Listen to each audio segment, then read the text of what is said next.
streets know I got plenty money. Okay, I got plenty money. Okay, what's in my pocket, dog? Big face, hun. Hello, and welcome to the 4th episode of our show, Money Talks, by way of the YouTube channel, Information Meets Execution. I am your host, Cecil B. Money Getter. Boy, do we have a great show lined up for you this evening. Well, first up in our digital news, we're focused on the cannabis industry. Historic marijuana milestone. Georgia looks to be the first in the nation where hundreds of drugstores will sell medical-grade cannabis. The Georgia Board of Pharmacy began accepting applications from nearly 120 pharmacies to provide medical marijuana products, making it the first in the nation to allow the sale of low-dose cannabis at independent drugstores. This expansion of medical marijuana sales to drugstores known as the pharmacy rule will vastly expand access to patients.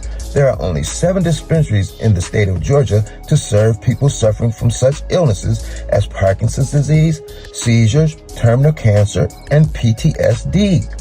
The state's only 2 licensed cannabis producers, Botanical Sciences LLC and True Leaf Cannabis Corp., would provide the pharmacies with said products. The 2 were the first in Georgia to get the green light earlier this year to serve registered medical cannabis patients. Pharmacists have been fielding questions from patients for years without ever having the ability to do anything about it, said Gary Long, CEO of Botanical Sciences. According to the Atlanta Journal-Constitution, finally, they have the ability not to just give people advice, but to provide them with the therapies and products they've been seeking. Well, we'll see how this works out for them. Next, we have electric vehicles. Your new Tesla is looking to be $7,500 cheaper now that the U.S. Treasury Department has fixed one pesky rule. Consumers eyeing electric vehicles are now in for a treat as the U.S. Department of Treasury and the Internal Revenue Service revamped the $7,500 electric vehicle tax credit system. Instead of waiting for the tax return to feel the $7,500 benefit, the savings are now immediate. This significantly lowers the barrier to entry for many prospective electric vehicle buyers.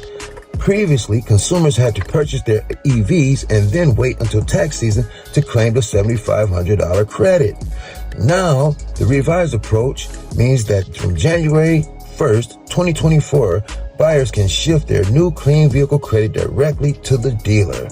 For example, if a consumer were eyeing a $40,000 EV, the new rule means the sticker price could immediately be reduced to $32,500 with financing arrangements and down payment based on the adjusted amount. More to that, the benefit isn't just for new vehicles. The guidance also caters to previously owned clean vehicles, allowing for a tax credit or a transfer of up to $4,000.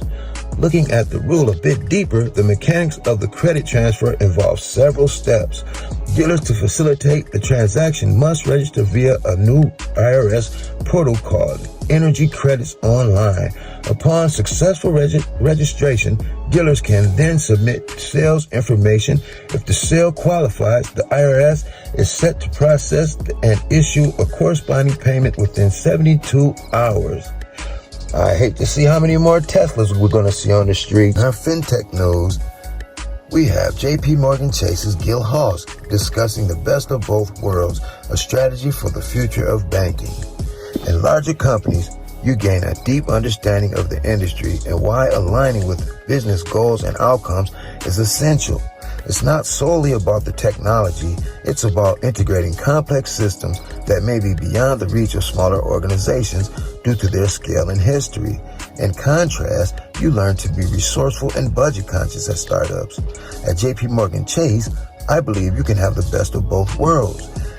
Being a large organization while seamlessly integrating modern technologies, from leveraging the public cloud to harnessing the potential of AI, all while being mindful of budget constraints.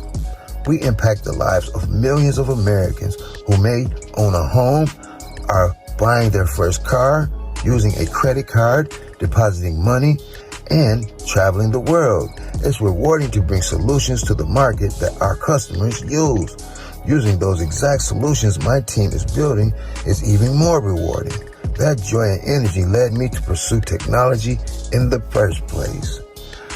Well, that was a great interview from JP Morgan Chase's Gil Halls. See you next time.